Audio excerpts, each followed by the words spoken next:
guys! Welcome to my channel. And for today's travel vlog, ang ating pupuntahan ay ang Malolos City, Bulacan, ang capital ng Bulacan. So samahan ninyo ako as we explore Malolos, Bulacan!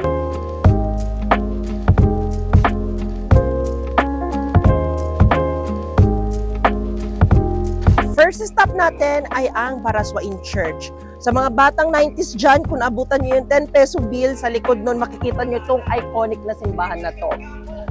Bakit ba naging iconic itong Baraswain Church? Kaya naging iconic itong Baraswain Church kasi kung natatandaan ninyo yung Malolos Congress, dito po ginanap yon. Bukod doon, sinasabi na ang Baraswain Church ay ang cradle of democracy in the East kasi dito ay sinagawa ang kauna-unahang nailathala na saligang batas o constitution sa buong Asia. Ito yung tinatawag na Malolos Constitution. And bukod doon, kung natatandaan ninyo si Joseph Estrada, yung former president, dito rin po siya nanumpa noong 1998. So guys, today is Sunday. May mga tao doon at nagmimisa. After mass na lang tayo pumasok doon. And by the way, ang Baraswain Church, mayroon din silang museum. So yung museum muna yung pupuntahan natin and then after nun, pumasok tayo sa church.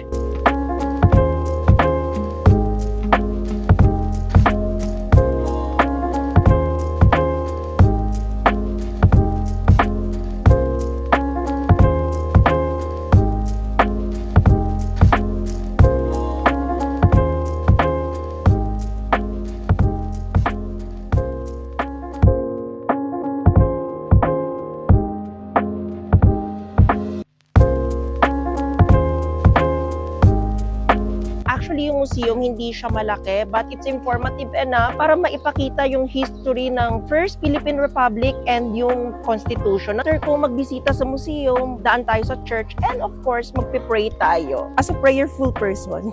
Prayerful?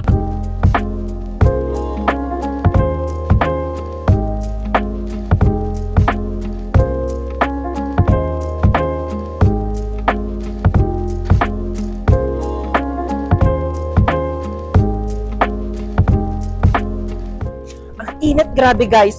After kung pumunta sa Baraswain Church, nandito naman tayo sa Casa Real.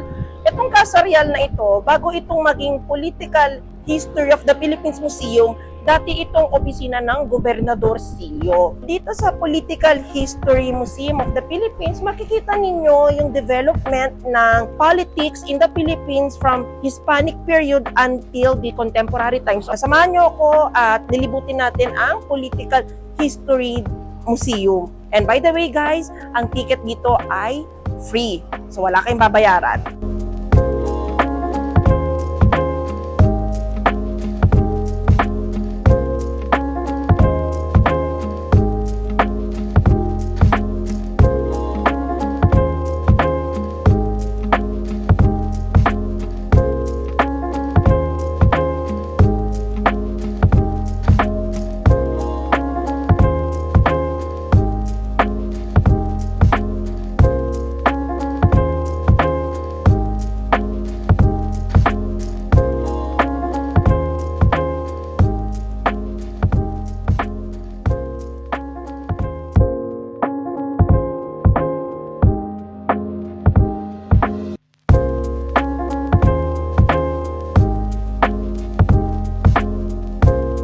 So dito sa museum guys, may tinatanda rin silang mga books about Philippine history and politics. So may iba't ibang books sila. Kung interested kayo, pwede kayong bumili dito.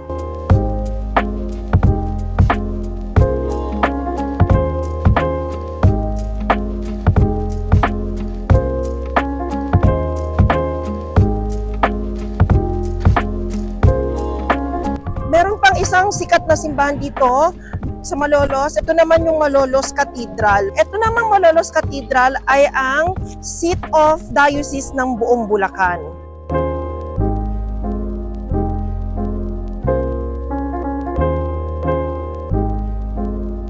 By the way guys, old church na rin itong Malolos Cathedral.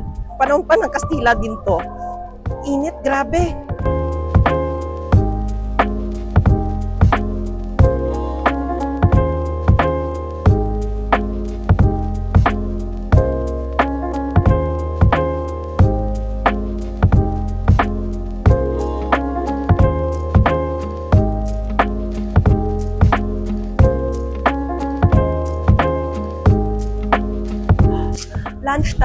nagugutom na ako.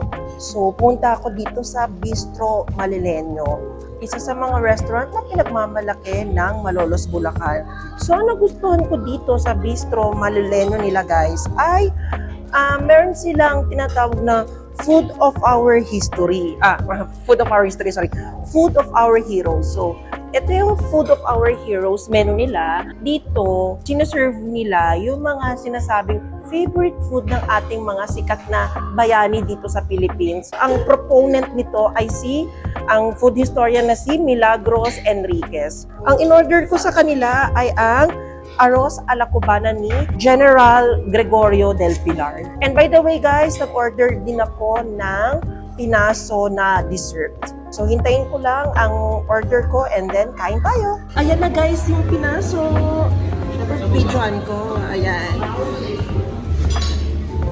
Ay, amazing. Parang siyang creme brulee.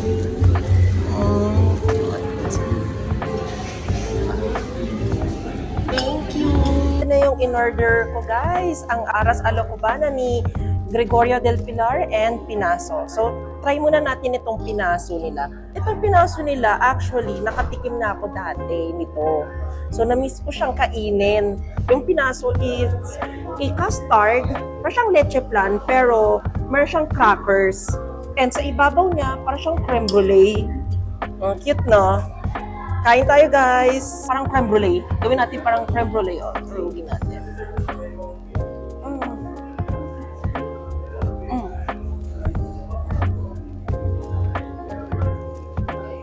May dayap siya. Para siyang leche flan na may hybrid ni creme brulee at ni bread pudding. Sarap guys. I like it. Next naman natin susubukan ay ang arroz a la cubana ni Gregorio del Pilar. Yung favorite food daw ni Gregorio del Pilar.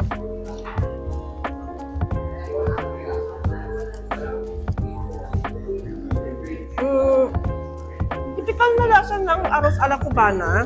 Yung pinagkaiba lang dito sa Bistro Malilenyo, yung beef nila is hindi siya yung pinong-pino. Medyo chunky yung kanilang ground meat. Pero masarap. I like it. Kakatapos ko lang kumain sa Bistro Malilenyo. Guys, sobrang sarap ng food, lalo na yung pinaso. Nandito ako sa area ngayon ng mga old houses. Dito sa Malolos, Bulacan, marami kayong makikita mga old houses from Spanish era until nung mga panahon ng Amerikano. So actually, etong area na ito, ito yung heritage zone nila. Ang ganda ng mga bahay, guys.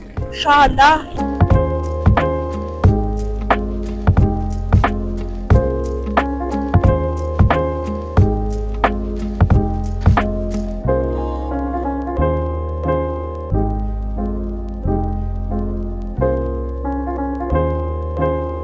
Guys, isa sa mga pinagmamalaki pa ng Malolos, Bulacan ang Empanada de Calisquis. At nandito nga tayo sa OG na gumagawa ng Empanada de Calisquis na si Nanay Mercy.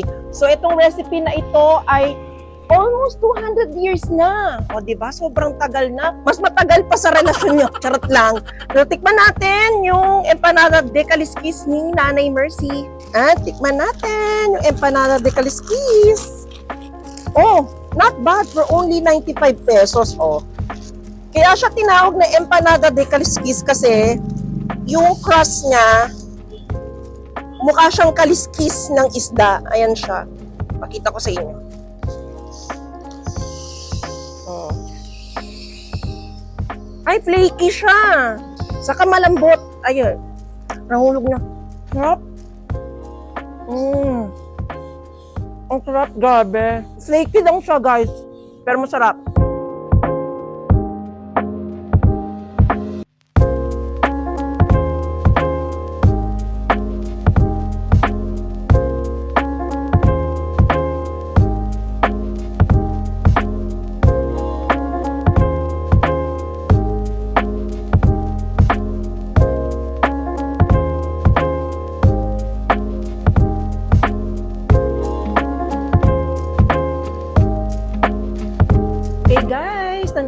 ngayon sa Eurobake at titikman natin ang isa pang pinagmamalaki ng Malolos Bulacan, ang kanilang inipit.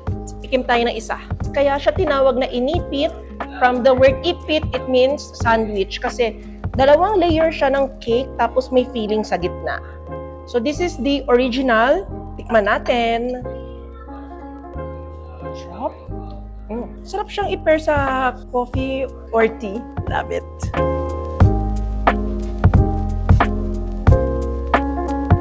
Nag-enjoy ako sa trip ko dito sa Malolos, Bulacan.